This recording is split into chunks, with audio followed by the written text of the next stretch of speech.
फ़अऊज़ु बिल्लाहि मिनश्शैतानिर्रजीम बिस्मिल्लाहिर्रहमानिर्रहीम इन्नल्लाहा व मलाइकतहु युसल्लूना अलन नबी या अय्युहल्लज़ीना आमनू सल्लू अलैहि व सल्लिमू तस्लीमा अल्लाहुम्मा सल्लि अला सय्यिदिना व शफीना व नबियना व मौलाना मुहम्मद व बारिक वसल्लिम सलातन सलामन अलैका या रसूल अल्लाह सल्लल्लाहु तआला अलैहि वसल्लम। Respected dignitaries of the dais, Allama Maulana Sufi Ahmad Raza Khan साहब किबला और भिवंडी से चल करके हमारे हरदिल अजीज मौलाना साहब धारावी और पीरे तरीक़त उनके रहमता brothers and sisters, I welcome you all with Islamic greetings. Assalamu alaikum wa rahmatullahi wa barakatuh. May peace, mercy and blessings of Creator of the universe, Allah subhanahu wa ta'ala be on all of you. Marathi.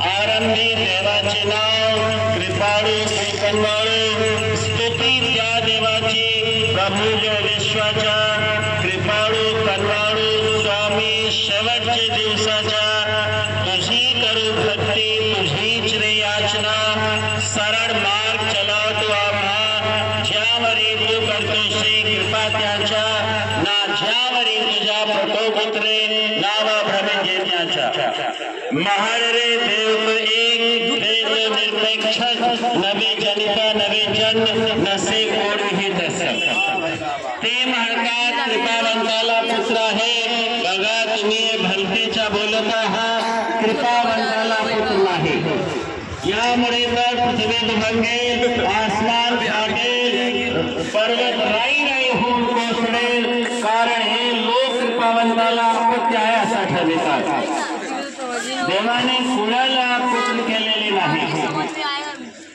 लक्षात ठेव जे देवाचे मित्र आहे त्यांना इहलोके आणि परलोके काही भय नाही काही गम नाही। अल्लाह तआला कुरान पाक में इरशाद फरमा रहा है इन्ना दीना इंदल्लाहिल इस्लाम अल्लाह रब्बुल इज्जत के करीब पसंदीदा मजहब इस्लाम है। बहुत सारे लोगों का नाम इस्लाम है लेकिन उन्हें खुद को खबर नहीं उनके नाम का मतलब क्या है। बहुत सारे लोगों का नाम मोमिन भाई है उन्हें भी खबर नहीं मोमिन का मतलब क्या होता है। इस्लाम दो लफ्जों से बना है सलाम और सल्म।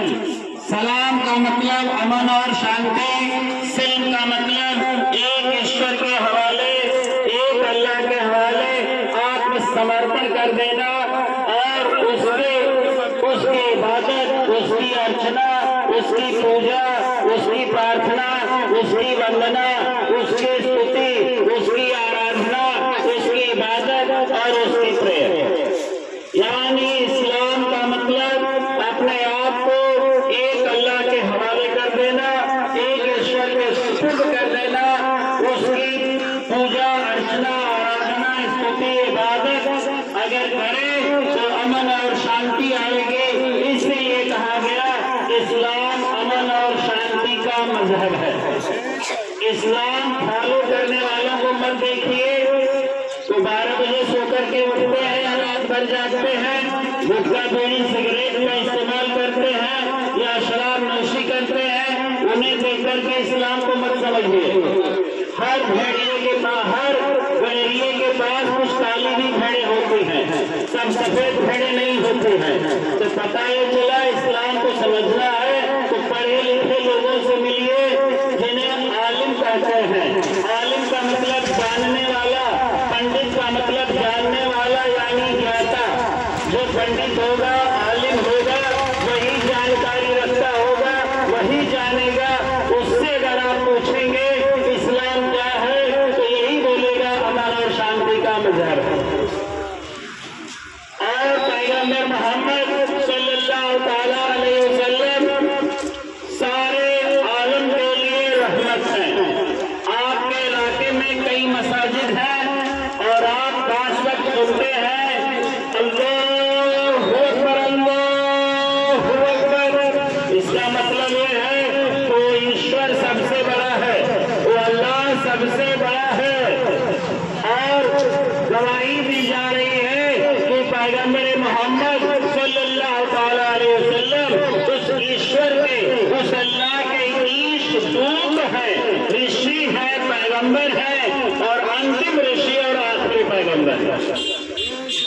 इसलिए मैं बताना जरूरी समझता हूँ कि हमारे कितने मुसलमान भाई भी नहीं जानते कि अजान का मतलब क्या है।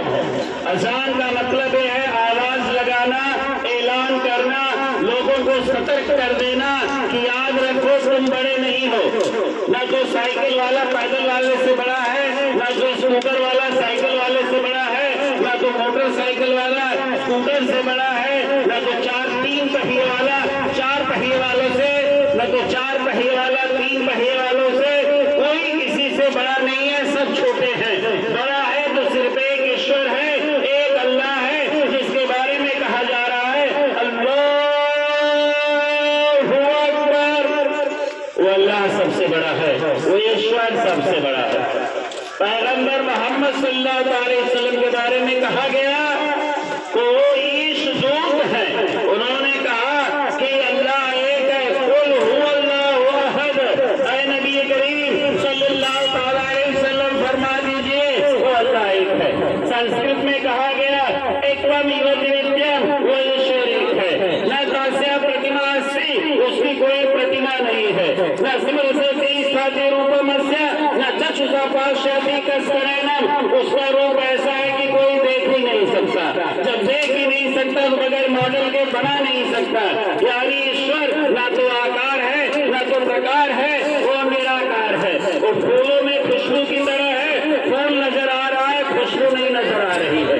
वो हवा में ऑक्सीजन की तरह है, हवा नहीं नजर आ रही है, लेकिन हवा चल रही है। तो पता ही चला, फरमाया गया तो पैगंबर मोहम्मद सल्लल्लाहु अलैहि वसल्लम ने एक ईश्वर, एक ईश्वरवाद और एक अल्लाह की पूजा स्तुति प्रार्थना करने के लिए आपको भेजा गया और आपको उपदेश दिया गया कि लोगों तक इस बात को पहुंचाओ। रामचरितमानस खंड नंबर 35 अध्याय नंबर 3 दोहा नंबर 118 सब दोहा नंबर 3 और 4।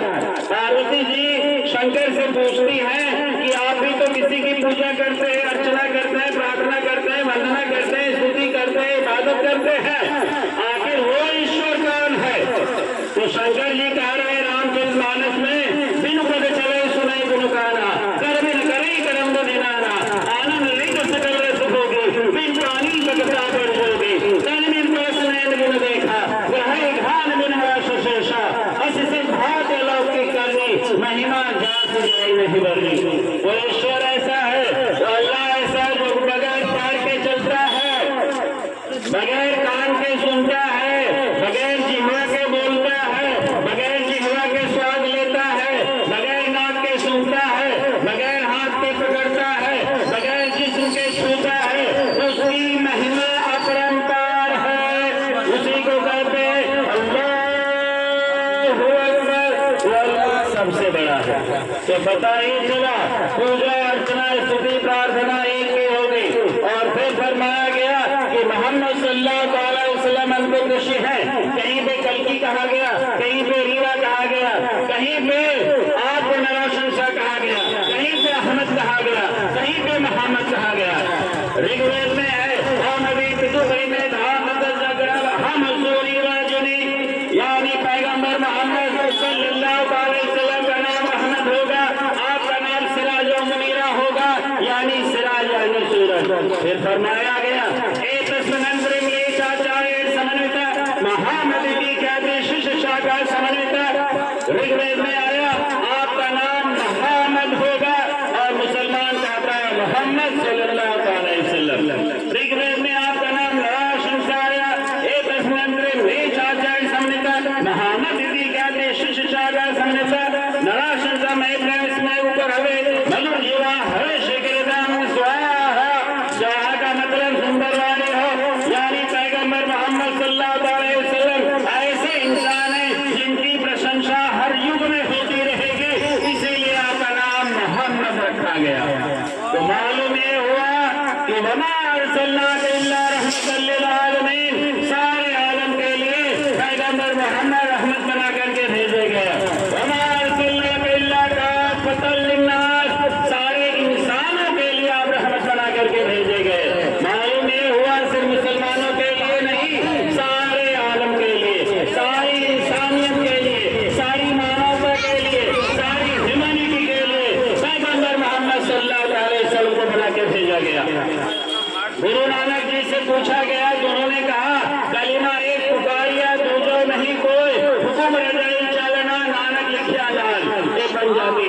उनसे पूछा गया पैगंबर मोहम्मद सल्लल्लाहु अलैहि वसल्लम के बारे में फरमाइए।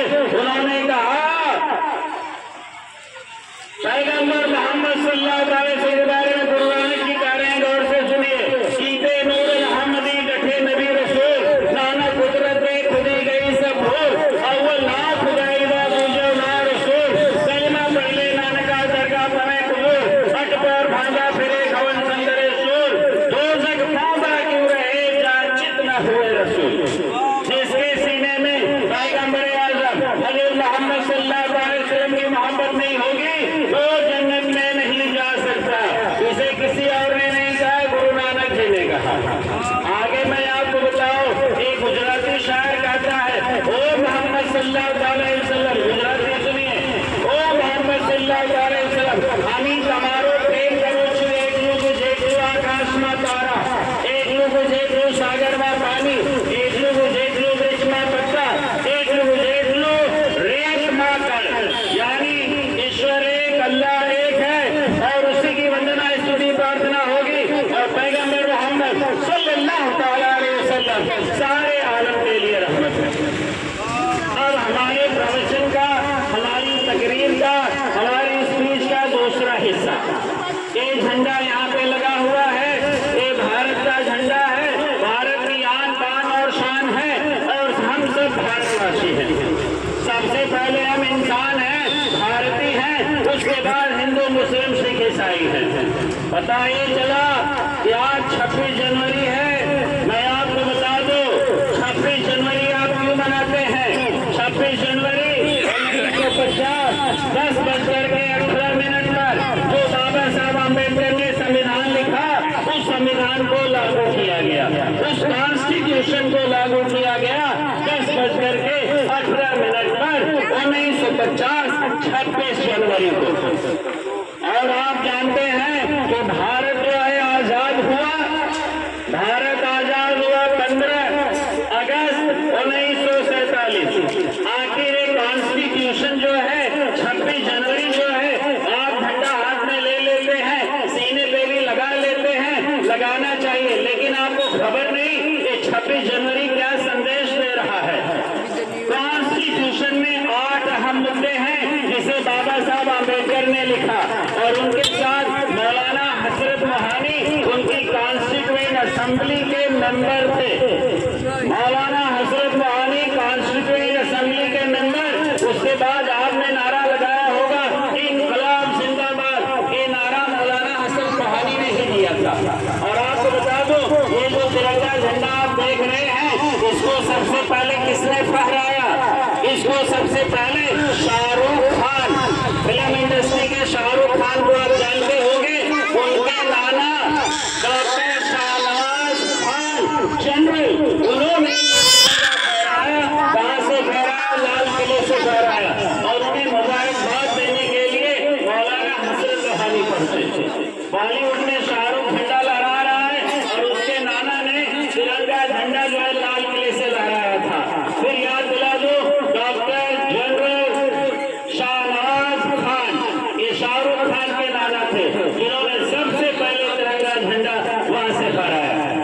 आप जानते हैं कि सबसे पहली जंगे आजादी 1857 में शुरू हुई, ऐसा नहीं है। इसके 100 साल पहले 1757 में प्लासी के मैदान में सिराजुद्दौला ने अंग्रेजों के खिलाफ भारत की आजादी का पहला बिगुल बजाया। उस सबसे पहले 1757 में भारत की आजादी के लिए लड़े। 1857 में जब चारों तरफ से ईस्ट इंडिया कंपनी ने भारत पर कब्जा कर लिया और उन्होंने सोचा कि लाल किले से जो है मुगलिया बादशाह, आखिरी बादशाह, उनको वहां से निकाला जाए, बहादुर शाह जफर को। तो बहादुर शाह जफर 87 साल की उम्र है, 86-87 साल की उम्र है, हाथ में तलवार लेकर के अपने डिफेंस के लिए बाहर आते हैं। आप देखिए 82 तो छोड़िए, 65 के बाद चलना मुश्किल हो जाता है मुसलमान का। बहादुर शाह जफर 86-87 साल के हैं और देश की आजादी के लिए दुश्मन से लड़ने के लिए तलवार लेकर के मैदान में आते हैं। उनको कैद कर लिया जाता है, लाल किले में नजरबंद कर दिया जाता है।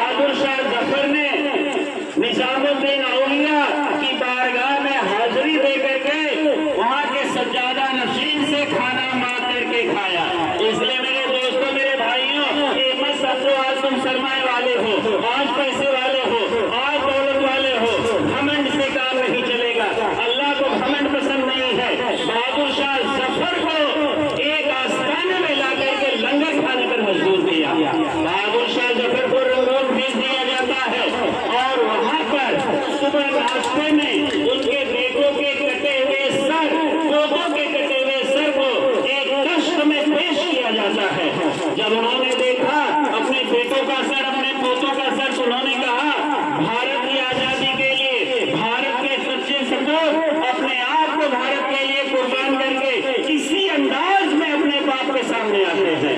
तो मुसलमान ही थे जिन्होंने अपनी जो है आजादी के लिए सब कुछ कुर्बान किया। और मैं आपको बता दूं, ये तिरंगा झंडा जो आप देख रहे हैं इसमें कितने कलर हैं?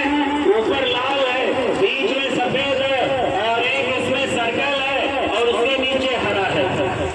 ये लाल कलर बलिदान कुर्बानी का प्रतीक है, सफेद कलर अमन शांति सादगी भाईचारगी का प्रतीक है और इसमें जो आप गोला सा चक्र देख रहे हैं प्रगति का प्रतीक है और लाल कलर अमन शांति भाईचारगी का प्रतीक है। आपको मालूम है ये तिरंगे झंडे की डिजाइन किसने बनाया? आप गूगल पे देख सकते हैं, हैदराबाद की लड़की सुरैया तैयब जी ने इसको बनाया। इसकी डिजाइन देने वाली सुरैया तैयब जी थी, हैदराबाद की थी और वो मुस्लिम थी। अब आपको बता दें, चाय बिक्री करने को चालू सुरैया तैयब जी थी। भारत आजाद हुआ, उसके गम में चाय पीना 10 मिनट बंद कर दीजिए, उसकी खुशी के बाद आप चाय पीजिए। उनका नाम लीजिए जिन्होंने अपना खून दिया है, आप चाय और पानी पी रहे हैं। आपसे आज खून नहीं मांगा जा रहा है, आपसे कहा जा रहा है 10 मिनट सुन लीजिए, बाद में चाय नोश फरमाइए, जिंदगी भर चाय पीते रहेंगे। तो मालूम ये हुआ है झंडा बनाने वाले कौन थे? सुरैया तैयब जी थी। गांधी जी को नारे की जरूरत थी। किसी ने कहा oh English people get out, Gandhi ji ने कहा ये अच्छा शब्द नहीं है। राजगोपालाचारी ने कहा रिट्रीट, वापस हो जाओ। उन्होंने फरमाया ये भी अच्छा नहीं। यूसुफ मेहर अली ने नारा दिया क्विट इंडिया, भारत छोड़ो।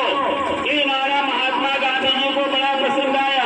महात्मा गांधी जी ने नारा पसंद फरमाया और नारा क्विट इंडिया मूवमेंट चला और भारत छोड़ो। इसे देने वाले यूसुफ मेहर अली थे। यूसुफ मेहर अली वो इंसान है जिन्होंने नारा ही नहीं दिया बल्कि इसके साथ साथ उन्होंने अपनी कुर्बानियां भी दी।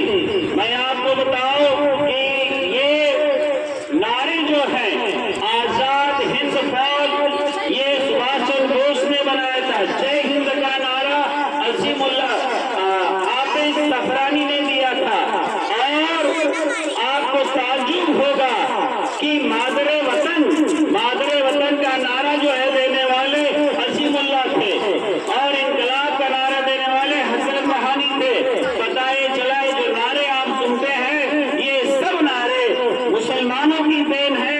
उन्होंने ये दिया था कि किस तरह से भारत से अंग्रेजों को भगाया जाए और आजादी दिलाई जाए। मैं आपको एक बात और बताऊं, जहां पर रानी लक्ष्मीबाई का नाम सुनते हैं कि रानी लक्ष्मीबाई झांसी वाली, उन्होंने भारत के लिए कुर्बानियां दी, वहीं पर रजिया सुल्तान भी थी, बेगम आबिदी थी, हजरत महल थी और मतंगना हाजरा। इनकी स्टैचू आज भी बनी हुई है फाउंटेन मुंबई में। 72 साल की उम्र की है, गोलियां लगी हुई है लेकिन उनके हाथ में तिरंगा झंडा मौजूद है। पता है चला मुसलमान औरतें भी पीछे नहीं रही, उन्होंने आजादी के लिए अपनी कुर्बानियां दी। आप जानते होंगे महात्मा गांधी को किसने मारा? नाथूराम गोडसे ने मारा, लेकिन महात्मा गांधी को बचाया किसने? मामला ये है कि चंपारण बिहार में इलाका है। महात्मा गांधी जी जो है चंपारण में इरविन वहां का उस वक्त गवर्नर था, उससे मिलने के लिए। और इरविन के रसोइये खाना बनाने वाले बतख मियां थे। बतख मियां जिनकी जब जो है 1957 में हुई। बतख मियां को इरविन ने कहा कि दूध में जहर मिला दो, महात्मा गांधी का प्लान फेल हो जाए, काम तमाम हो जाए। बतख मियां सहमे, उसने कहा अगर तुमने दूध में जहर नहीं मिलाया तो हम तुम्हारे पूरे खानदान वालों का सफाया कर देंगे। बतख मियां डरे, उनका पूरा खानदान एक तरफ है, दूसरी तरफ महात्मा गांधी जी और भारत की आजादी है।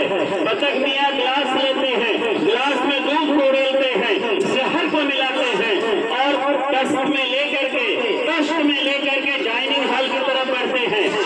सोचते हुए कि एक तरफ हमारा खानदान है, दूसरी तरफ महात्मा गांधी और भारत की आजादी है। जब कष्ट लेकर के दूध का गिलास लेकर के डाइनिंग हॉल में पहुंचते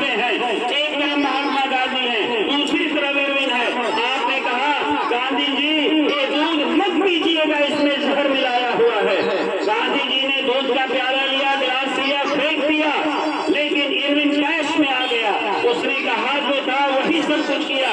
बतख मियाँ के पूरे खानदान वालों को कत्लेआम कर दिया। अब भारत आजाद हो गया 1947 15 अगस्त को। 1952 का वाकया है। डॉक्टर राजेंद्र प्रसाद पहले राष्ट्रपति है। वही चंपारण की सरजमीन है, बहुत बड़ा जनसमूह है।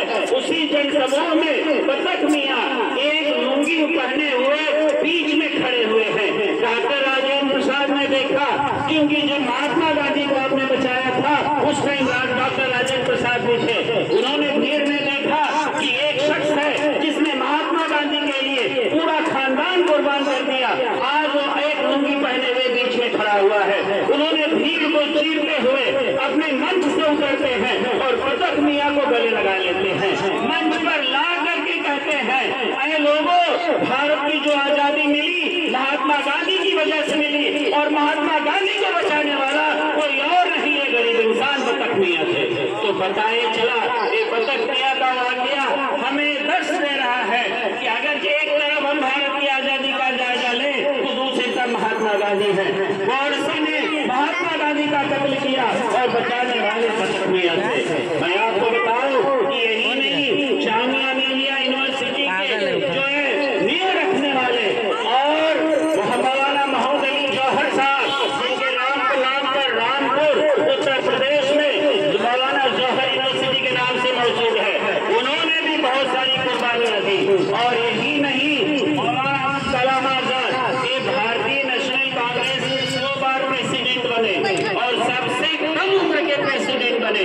ये मौलाना अबुल कलाम आजाद को 1992 में भारत रत्न दिया गया और यही मौलाना अबुल कलाम आजाद है जिन्होंने भारत के शिक्षा मंत्री बने और उन्हीं के नाम पर शिक्षा मंत्री बनने के बाद अभी 2008 से उन्हीं के नाम पर शिक्षा दिवस मनाया जाता है। पता चला एजुकेशनल डे मनाया जाता है, ये मौलाना अबुल कलाम आजाद है। मैं आपको बताऊं, जहां पर आप याद करते हैं चंद्रशेखर आजाद, राजगुरु भगत सिंह, वहीं पर अशफाक उल्लाह खान सिर्फ 28 साल की उम्र है, फांसी के फंदे पर लटक जाते हैं और उन्होंने भारत की आजादी के लिए अपनी जवानी को कुर्बान कर दिया।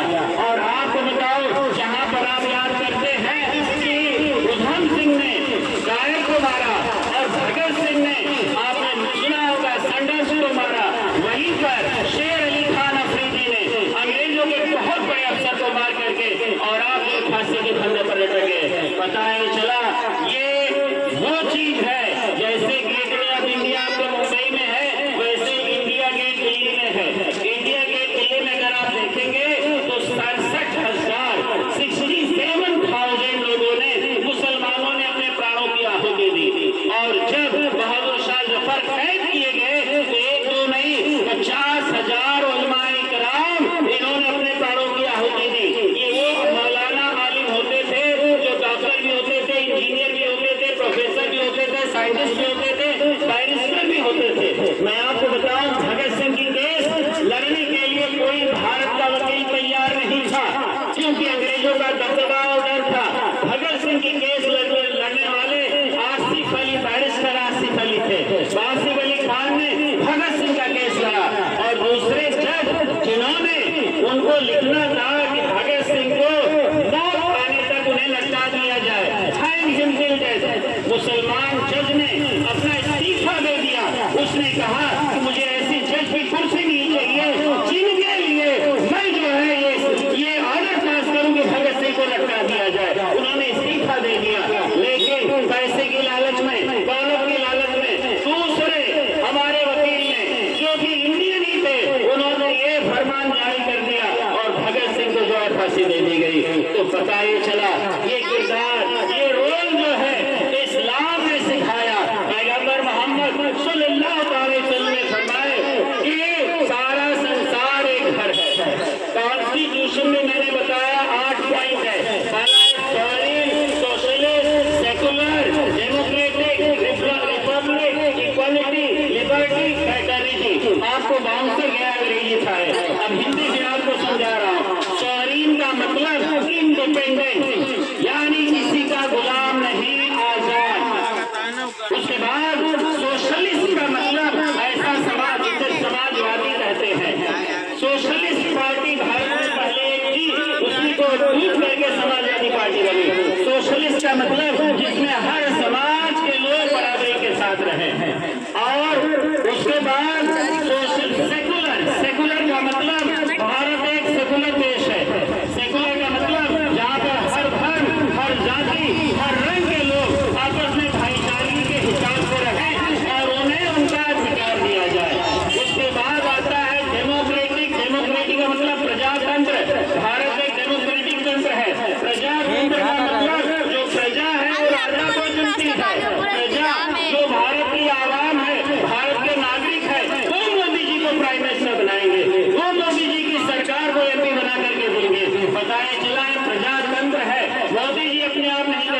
MP अपने आप नहीं कर सकते, ये भारत की जनता उन्हें MP बनाएगी और उस MP में से कोई एक प्राइम मिनिस्टर बनेगा, इसलिए इसको डेमोक्रेटिक कहते हैं।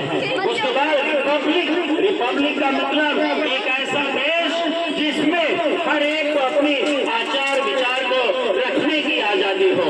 उसके बाद इक्वालिटी में समानता, लिबर्टी का मतलब हम जिस तरह से ये भारत ऐसा देश है कि हम जहाँ भी चाहे वहाँ खड़े होकर के अमन और शांति की बात कर सकते हैं, गीता रामायण महाभारत कुरान बाइबल की बात कर सकते हैं, अपनी बात को लोगों तक पहुँचा सकते हैं। मैं आपको बता दूं पूरे विश्व में भारत ही ऐसा देश है जिसमें ये आजादी मिली है कि कहीं भी आप एकता, अखंडता, भाईचारे का पैगाम खड़े होकर के दे सकते हैं। आप जोड़ने का काम कर सकते हैं, हाँ भाई तोड़ने का काम करेंगे तो आपका पैर तोड़ दिया जाएगा, हाथ तोड़ दिया जाएगा। तो मालूम है वो ये लिबर्टी है, ये इक्वालिटी है। और उसके साथ साथ फरमाया गया फ्रेटर्निटी। फ्रेटर्निटी का मतलब यूनिवर्सल ब्रदरहुड, आपस में भाईचारगी। आपस में भाईचारे के मुताबिक पैगंबर मोहम्मद सल्लल्लाहु अलैहि वसल्लम ने फरमाया वसुधैव कुटुंबकम, सारी जमीन एक घर है, चाहे वो इंडिया हो, पाकिस्तान हो, बांग्लादेश हो, अमेरिका हो, कनाडा हो, रूस हो, चाहे जो भी कंट्री हो, हर कंट्री में इंसान रहता है। और कुरान ने कहा अगर खलकना इंसान फी अहसनि तक़वीम, इंसान को हमने बेहतरीन सूरत में बनाया। बेहतरीन सूरत इंसान कहा गया। तो मेरे दोस्तों सबसे पहले हम इंसान हैं, फिर भारत में रहने वाले भारतवासी हैं, फिर उसके बाद हम जो है हिंदू मुस्लिम सिख ईसाई है।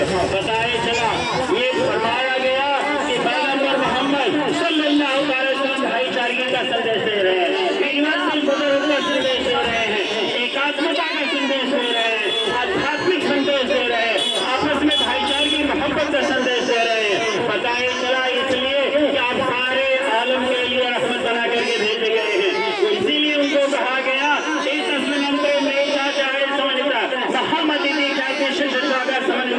आने वाले पैगंबर मोहम्मद सल्लल्लाहु अलैहि वसल्लम का नाम मोहम्मद होगा। इसीलिए कीरी दीवा कहा गया कल की अवतार। कल की अवतार का मतलब संबलगामुकस ब्राह्मस महात्मना भवने विश्लेषण कल की प्रादुर्भाव भविष्यति, आने वाले पैगंबर मोहम्मद का नाम कल की होगा। कल की का मतलब कलंक का होने वाला। उस वक्त अरब की सरजमीन पर दो महाकलंक होते थे। नंबर एक ईश्वर को छोड़ करके, एक अल्लाह को छोड़ करके बहुत सारे लोगों की पूजा अर्चना, प्रार्थना, स्तुति, वंदना, आराधना और पूजा हुआ करती थी। पैगंबर मोहम्मद सल्लल्लाहु अलैहि वसल्लम ने ऐलान किया कि एक अल्लाह की इबादत करो, एक ईश्वर की इबादत करो। और फिर उसके बाद फरमाया गया कि बेटी, अरब की सरजमीन पर बेटियों को जिंदा दफना दिया जाता था और भारत में सती प्रथा थी, यानी शौहर पति के मरने के बाद पति की चिता पर उसे लिटा दिया जाता था। पैगंबर मोहम्मद सल्लल्लाहु अलैहि वसल्लम फरमाए बेटी रहमत है, मन कतला नफ्सन बिगाई नफ्सिन औ फसादिन फिल अर्द फकन्नमा कतल नास जमीआ व मन अहया फकन्नमा अहया नास जमीआ। जिसने एक जान का कत्ल किया, एक जान को मांगा बगैर किसी जान के, गोया कि उसने सारी इंसानियत का कत्ल कर दिया। और जिसने एक जान को बचाया उसने सारी इंसानियत को बचा लिया। ये इस्लाम है, ये इस्लाम का पैगाम है। पैगंबर मोहम्मद सल्लल्लाहु अलैहि वसल्लम फरमा रहे हैं बेटी रहमत है, बेटी लक्ष्मी है। जब शादी हो जाए अपने शौहर, अपने पति के घर की जीनत है, खूबसूरती है। और जब माँ बन जाए तो उसके पैरों के नीचे स्वर्ग है, यानी जन्नत है। और जन्नत तहत अक़दामिल उम्महात, माँओं के कदमों के नीचे जन्नत है।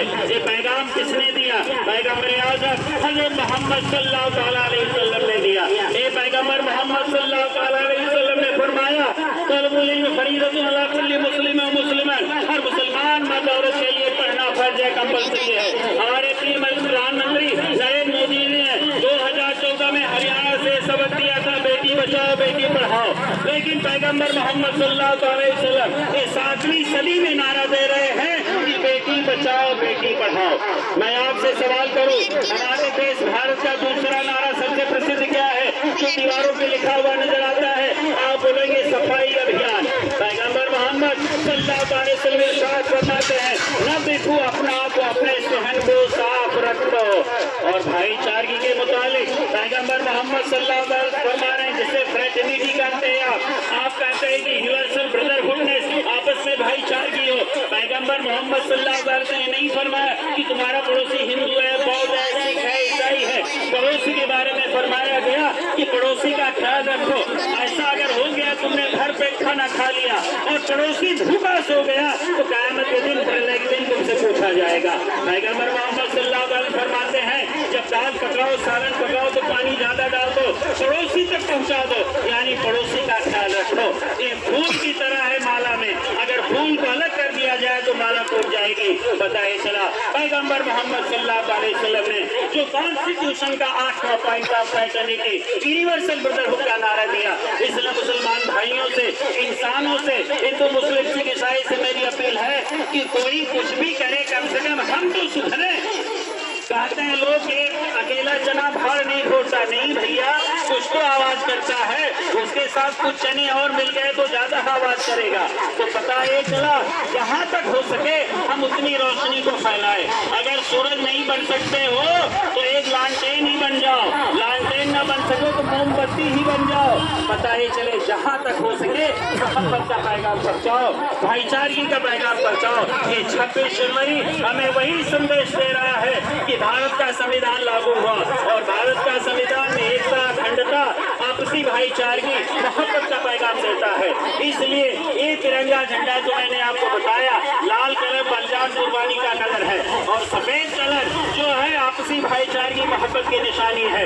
ये ग्रीन कलर जो आप देख रहे हैं हरा, ये अमन और शांति की निशानी है। इसमें जो चक्कर देख रहे हैं ये सर्कल प्रगति का प्रतीक है। तो पता ये चला अगर हमें चाहिए हमारा भारत सोने की चिड़िया वापस हो जाए तो महात्मा गांधी जी ने कहा था कि हम इतिहास में अगर नजर दौड़ाते हैं तो सिर्फ एक इंसान, दो इंसान नजर आ रहे हैं। वो आज नजर आ रहे हैं उमर फारूक रज़ी अल्लाह ताला अन्हु और हज़रत अबू बकर सिद्दीक। ये इस्लाम के दूसरे और पहले खलीफा हैं। अबू बकर सिद्दीक रज़ी अल्लाह ताला अन्हु पहले खलीफा है, उमर फारूक दूसरे खलीफा है। महात्मा गांधी जी ने कहा अगर भारत को सोने की चिड़िया बनना है तो उमर फारूक के अदल और इंसाफ, उनके जस्टिस को अपनाना होगा।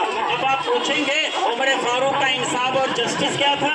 उनका जस्टिस ये था, उनका इंसाफ ये था, उनका बेटा गलती किया और लोगों ने कहा इसे सजा दी जाए तो आपने अपने बेटे को फांसी की सजा दी। आज का अगर लीडर होगा, आज का मिनिस्टर होगा तो अपने बेटे को, अपने पोते को, अपने खानदान वाले रिश्तेदारों वालों को बचा लेगा, लेकिन उमर फारूक ने अपने बेटे को सजाए मौत दी। पता ही चला इसलिए गांधी जी ने कहा जब तक इंसाफ ऐसे जिंदा रहेगा भारत सोने की चिड़िया बनी रहेगी। इसके साथ साथ ये फरमाया गया कि जिन लोगों ने अपने प्राणों की आहुति दी, आपने सुना होगा भारत ने पाकिस्तान के साथ 2 लड़ाई लड़ी है, 1965 और 1971। 1965 में जहाँ पर आसाराम जी त्यागी को हम याद करते हैं, वीर अब्दुल हमीद का नाम आपने सुना होगा, हिंदी की किताबों में पढ़ा होगा। वीर अब्दुल हमीद पाकिस्तान के 6 टैंक को तोड़ देते हैं और 7वें टैंक को तोड़ने की तैयारी में रहते हैं और आप शहीद हो जाते हैं। अभी अभी पिछले साल उनकी बीवी का इंतकाल हुआ। वो वीर अब्दुल हमीद भारत के ही थे, मुसलमान ही थे, उन्होंने 6 टैंक को तोड़ा और 7वें टैंक के तोड़ने की तरह का शहीद हो गए। तो पता है चला इस भारत की सरजमीन पर जो है, जो लहू है, ये सबका लहू है और लहू का एक ही कलर होता है, खून का ही कलर होता है। मैं आपको बताऊं, मंदिर मस्जिद गुरुद्वारों में भगवान को बांट सकते हो और नदी नाले किनारों में बांट सकते हो, लेकिन जो हॉस्पिटल में ब्लड बैंक है, ब्लड बैंक समझते हैं खून चढ़ाने वाला खून, वहाँ पे जब आपको जरूरत पड़ती है खून की, ब्लड की, आप नहीं बोलते भैया ब्राह्मण वाला ब्लड दो, शेड्यूल कास्ट वाला मत दो, मुसलमान वाला मत दो, छत्री वाला ब्लड दो। ऐसा छत्री ब्राह्मण हिंदू मुस्लिम सिख ईसाई कोई भी खून नहीं है, इसलिए कि उस ब्लड में सबका खून मौजूद है और सबके माता पिता एक हैं, चाहे हिंदू हो, मुस्लिम हो, सिख हो, ईसाई हो, बौद्ध हो, जैन हो, सबके माता पिता एक हैं। जिन्हें मुसलमान आदम अलैहिस्सलाम कहता है और बीवी और माई हवा कहता है और रामचरितमानस में हव्यवती कहा गया, आदि पुरुष विराट पुरुष कहा गया, बाइबल में एडम और ईव कहा गया। तो हमारे आप सबके परदादा एक ही हैं, हमारी आप सबकी नानी एक ही है, दादा एक ही है। तो पता ये चला कि उनसे सब पैदा हुए, इसलिए खून का रंग एक है, खून में आरबीसी, डब्ल्यूबीसी, प्लेटलेट जितने हैं सब एक जैसे हैं, लेकिन हमने अपने आप को अपने इलाकों में महदूद कर दिया। पता ये चला कि कुछ भी हो तो सबसे पहले तुम इंसान हो। इंसान होने के साथ साथ अगर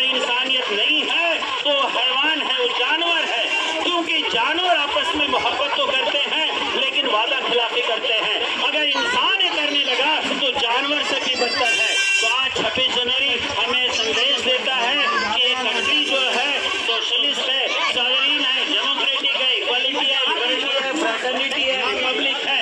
तो पता नहीं चला आपसी भाईचारगी मोहब्बत की निशानी तभी हो सकेगी जब हम आपस में प्यार करेंगे। प्यार का मतलब ये नहीं होगा किसी शॉपिंग मॉल में मोहब्बत बिकती नहीं है 1 किलो 2 किलो 3 लीटर 5 लीटर। ये एहसास का नाम है। आप मोहब्बत से पेश आओगे तो सामने वाला भी मोहब्बत से पेश आएगा। इसलिए हमारी सोनापुर वालों आपसे दरख्वास्त है, रिकॉर्डिंग हो रही पूरी दुनिया देखेगी मेरे YouTube चैनल पर, तो पता है चला यहाँ से पैगाम दिया जा रहा है कि सही मायने में ये तिरंगे का लहराना तब होगा जब इसके तीनों कलर पर अमल किया जाएगा। मैंने आपको बताया इसकी डिजाइन बनाने वाली कौन थी? सुरैया तैयब जी, मुसलमान थी, हैदराबाद की रहने वाली। तो अल्लाह की बारगाह में दुआ है, ईश्वर से प्रार्थना है कि हम सबको सद्बुद्धि दे, अच्छी बुद्धि से देश की अमन शांति एकता अखंडता एकाग्रता को कायम और कायम रखे। पैगंबर मोहम्मद सल्लल्लाहु अलैहि वसल्लम के फरामीन को आगे तक बढ़ाएं, आपस में मोहब्बत करें। जय हिंद, अस्सलाम वालेकुम व रहमतुल्लाहि व बरकातहू।